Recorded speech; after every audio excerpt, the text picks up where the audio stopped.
won't finance you. So it's quite well engineered. If I, my judgment is maybe in some areas they need more staff, qualify more people, just put more people to execute, because there are lots of projects that are filling up. There's a line that sometimes you have to wait for a couple of months because there are, I don't know, 5, 6 projects in front of you. So more people and more qualified people to help on the execution.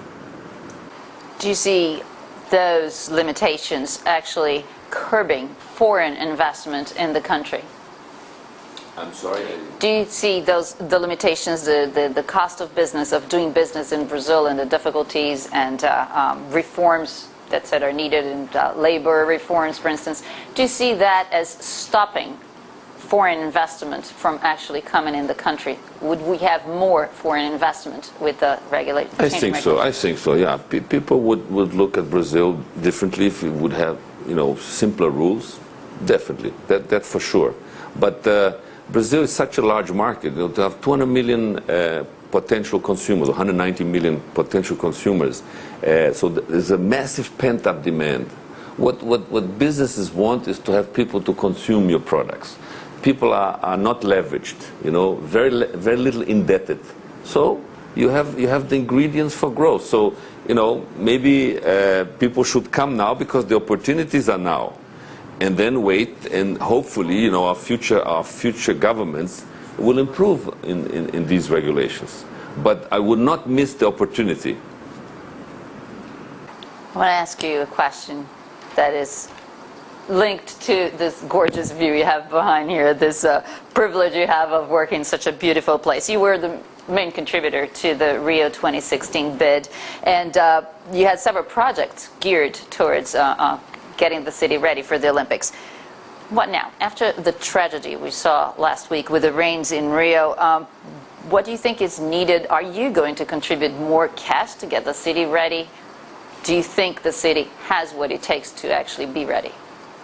Well, there's a lot of money that will be invested, for the Olympics, till the Olympics in 2016, and a lot has to be done and planned. I think, we Cariocas, we have the talent and to be able to put these games and make a show, as good as the Chinese. We should try, or at least with this landscape, we have something that nobody has. This is the most beautiful city built by God, no? Paris is the most beautiful city built by man. This is the most beautiful city built by God. So, yes, we have the talent. I myself, I have taken the challenge of preparing the marina for the Olympics, together with the Grael. Torben Grael will help me engineer, whatever is best.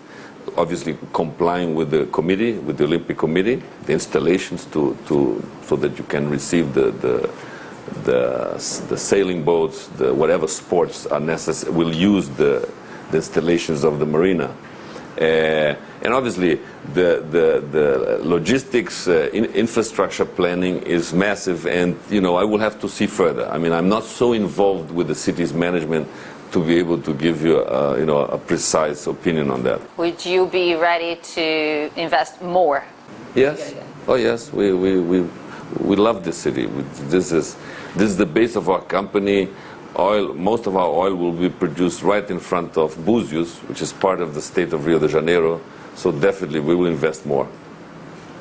Not in Rio, but in the landscape of the state of Rio and outside in the coast of Brazil, we have this huge oil find. You classify it as virtually virgin, how you describe Brazilian oil fields.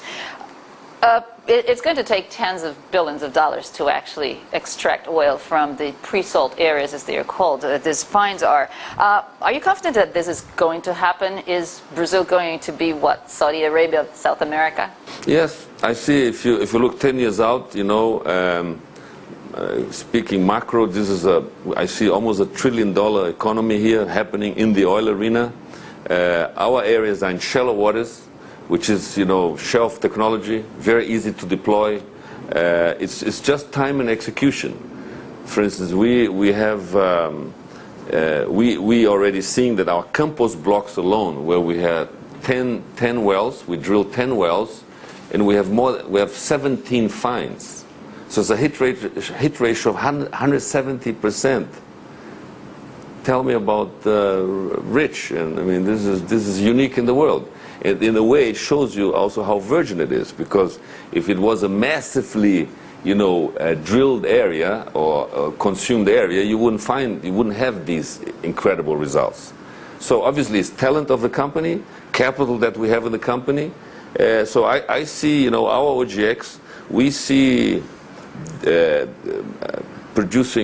be producing today.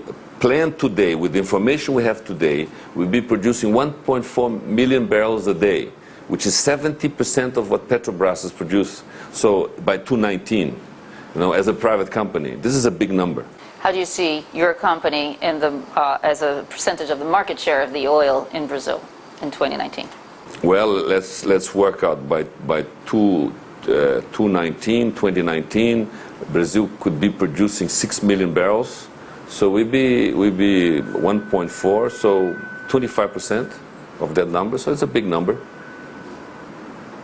Better investors are not complaining about your proposition in that area. When do you expect to actually start producing from or your current field? We through the deal we've done with OSX, the company that just went public, we bought an FPSO production unit for 100,000 barrels a day. This unit will start producing first quarter of next year. So first quarter of next year, we can put our hands in oil. So if it's President Juma or President Serra, we're going to invite them to the inauguration to put the hands on the first big Brazilian private company oil, which is, I think, historic. It's historic because also from concept to production, it will be a record in this country, probably in the world. Because of shallow waters. Not that we are so much better than the others.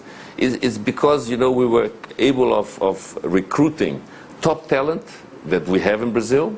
So execution capabilities in concerning people we have. And doing this type of exploration and production is something very common in the country.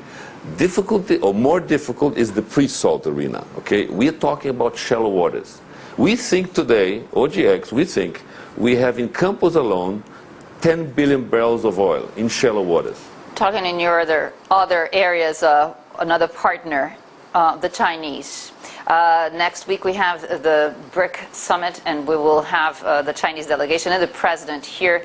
You invited him over. Is he going to visit your port project? No, he will not be visiting, but we're going to meet him on Friday in Brasilia.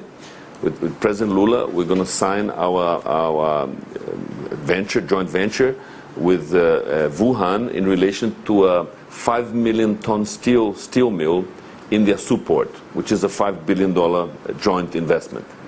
And also, the same day, another team of the company will be taking 114 Chinese businessmen representing 65 Chinese companies who are eager to participate in basically come to Brazil, build factories in Açu, because Açu is an industrial port complex, which will give them logistics, so they can receive, say, components from outside.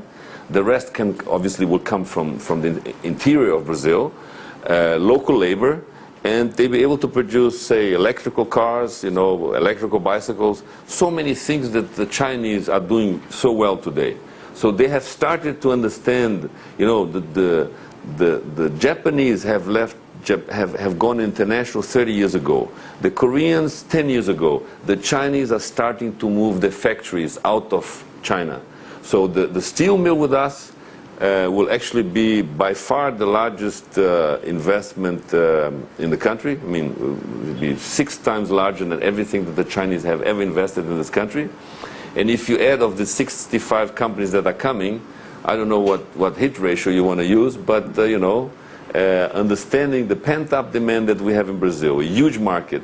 And the Chinese, they have evolved in many areas. They have world-class, quality in their products, and they're cheap.